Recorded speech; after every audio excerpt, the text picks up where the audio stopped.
Hello दोस्तों, कैसे हैं आप? आपका अपना क्रेजी एग्ज़ाम स्टडी में स्वागत है। आज जो मैं टॉपिक लाया हूँ बौद्ध धर्म का, बौद्ध धर्म से आज का टॉपिक लाया हूँ और उसमें से मैं 15 क्वेश्चन का एक सीरीज बनाया हूँ। तो आइए देखते हैं पहला क्वेश्चन क्या कर रहा है। बुद्ध का जन्म स्थान लुम्बिनी था, इसका समर्थन किसके अभिलेख से होता है?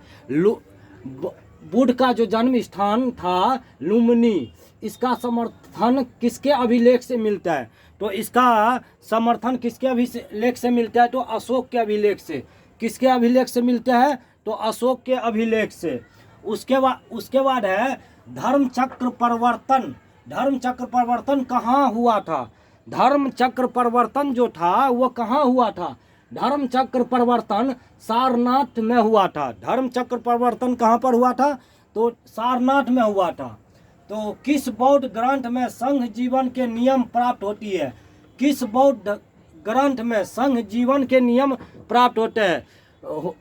तो कौन से? मंजूश्री। कौन से? मंजूश्री। उसके बाद है बौद्ध दर्शन में कल्याण मित्र क्या है? बौद्ध दर्शन में कल्याण मित्र क्या है? बौद्ध दर्शन में कल्याण मित्र क्या है? अष्टांगिक मार्ग। उसके बाद है भारत में सबसे पहले पूजी जाने वाली प्रतिमाएं थी। भारत में सबसे पहले क्या चीज को पूजी जाती थी? कौन सी प्रतिमा थी? तो बुद्ध की। कौन सी थी? तो बुद्ध की। उसके बाद है बौद्ध धर्म की उत्पत्ति किसके विरुद्ध प्रतिक्रिया थी? बौद्ध धर्म की उत्पत्ति किसके विरुद्ध प्रतिक्रिया थी? तो किसके विरुद्ध थी? ब्रह्मवादी रीति रिवाज। उसके बाद है बौद्ध साहित्य में कितने पिटक है? बौद्ध साहित्य में जो है कितने पिटक है? बौद्ध साहित्य में 3 पिटक है। बौद्ध साहित्य में कितने पिटक है? तो 3 पिटक है।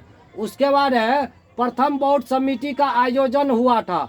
प्रथम बौद्ध समिति का आयोजन किसके शासनकाल में हुआ था? प्रथम बौद्ध समिति का आयोजन अजात शत्रु के शासन काल में हुआ था। किसके काल में शासन काल में हुआ था? तो अजात शत्रु के शासन काल में हुआ था। सारनाथ में बुद्ध द्वारा दिया गया उपदेश कहलाता है। सारनाथ में जो बुद्ध उपदेश दिए थे वो क्या कहलाते हैं? धर्म चक्र प्रवर्तक। धर्म चक्र प्रवर्तन। तृतीय बौद्ध सभा कहाँ आयोजित की गई थी? तृतीय बौद्ध सभा कहाँ आयोजित की गई थी? तो यह की गई थी पाटलिपुत्र। यह बहुत ही इम्पोर्टेंट क्वेश्चन है।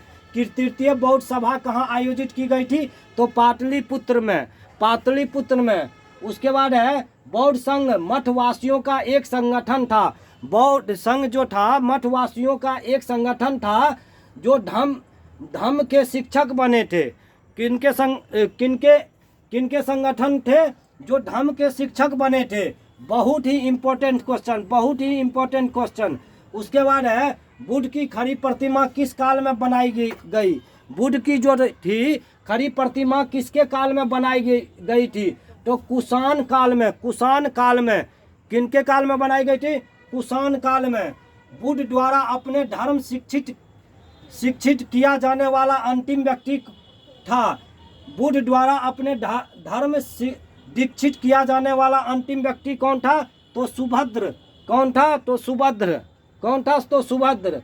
चतुर्थ बौद्ध परिषद किसके संरक्षण में संपन्न हुई थी? चतुर्थ बौद्ध परिषद किसके संरक्षण में संपन्न हुई थी? तो कनिष्क। उसके बाद है बौद्ध धर्म तथा जैन धर्म में कौन सी समानता नहीं है? बौद्ध धर्म और जैन धर्म में कौन सी समानता नहीं है? कठोर तप में विश्वास। तो आज हमारा बौद्ध धर्म से यह 15 क्वेश्चन का एक सीरीज था। कल फिर हम बौद्ध धर्म से ही क्वेश्चन लाएंगे। कल फिर मिलते हैं। तब तक के लिए ओके बाय। आप अपना ख्याल रखिएगा।